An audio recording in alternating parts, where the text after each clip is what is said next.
Is Christianity the white man's religion? Yeah, that's what it all comes down to, right? Yeah, I would say definitely no. Yeah, most definitely not. Yeah, I would say that Christianity or the Bisrat is actually, this is another way you can know that it's true, that Yeshua is the only way, truth, and the life, and that nobody comes to Tilla except through him. Is the fact that, like, if you really look at it, every other religion in the world is tied to a particular culture, a particular land. Hinduism is connected to Indian land and culture and mythology and all of that. So anybody can be a Hindu, yeah, but if you're a Hindu and you're not Indian, there's a degree to which you're going to have to kind of assimilate Indian culture and clothing styles and Yeah. rules and all that kind of stuff. Same thing for Islam. Yeah, anybody can be a Muslim, and you do have all kinds of Muslims, black, white, Asian, whatever, but there's still a degree to which, if you want to be a Muslim, though, you need to speak Arabic, because that's the holiest language.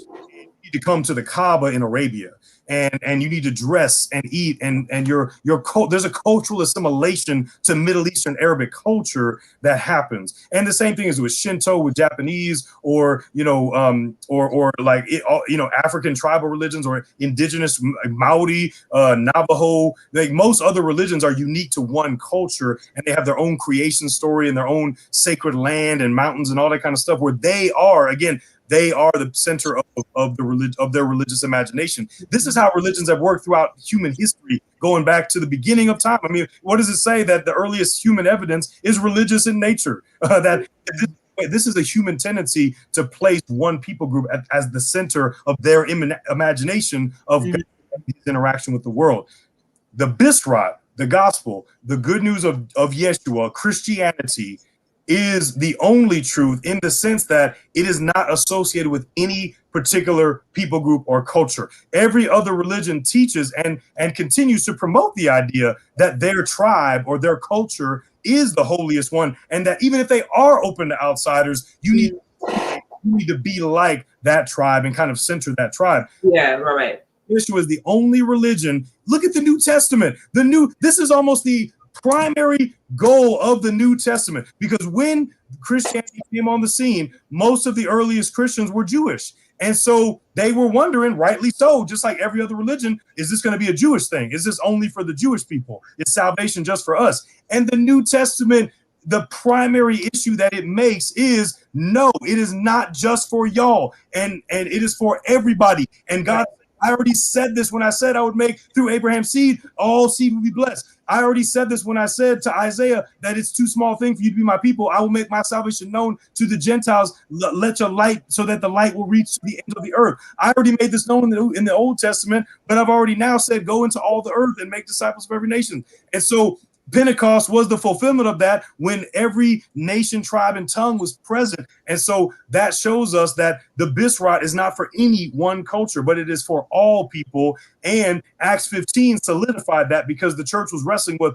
okay, well, if in Acts 10 you have the first Gentile Christian, Cornelius, and then it's like, okay, well, he can be a Christian. Peter had to get some act right on that one, but Peter realized, okay, they can be a Christian, but then the question was, well, do they need to be circumcised like us? Do they need to be like Jewish people? And Acts 15 showed, no, not only does God embrace people of every nation, tribe, and tongue, but they can stay as they are. They don't have to become Jewish. It's not a Jewish-centered thing. It's not centered around any culture, but every single culture, the Bisrat goes into every culture and transforms it. So for Black folks, it doesn't pull us away from being Black. We don't need to become Jewish or become Hebrew, but actually Jesus, Yeshua, the Jewish Messiah, fulfills our Africanness. And the same is true for Chinese Christians, Spanish Christians, Indian, French, whatever.